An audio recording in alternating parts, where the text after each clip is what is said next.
এক গরমের দিনে পুকুরের পানি শুকিয়ে যেতে লাগল। মাছগুলো মরতে শুরু করল, আর কচ্ছপের বাঁচাও দায় হয়ে পড়ল। কচ্ছপ দুঃখ করে বলল, বন্ধুরা, আমি তো এখন মরব, পানি নেই, খাবার নেই। সারস পাখিরা ভাবল একটু, তারপর একজন বলল, আমরা তো উড়ে যেতে পারি, কাছেই একটা বড় পুকুর আছে, আমরা তোমাকেও নিয়ে যেতে পারি। কচ্ছপ বলল, কিন্তু আমি তো উড়তে পারি না। তখন সারসরা একটা বুদ্ধি বের করল।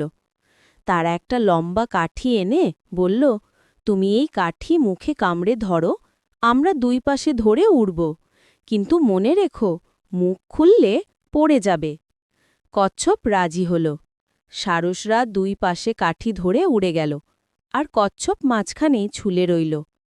তারা যখন গ্রামটার ওপর দিয়ে যাচ্ছিল, নিচের লোকেরা অবাক হয়ে বলল, আরে দেখো দেখো, আকাশে উড়ছে একটা কচ্ছপ। এই কথা শুনে কচ্ছপ অহংকারে মুখ খুলে বলল, আমাকেই বলছ? আর তখনই সে নিচে পড়ে গেল।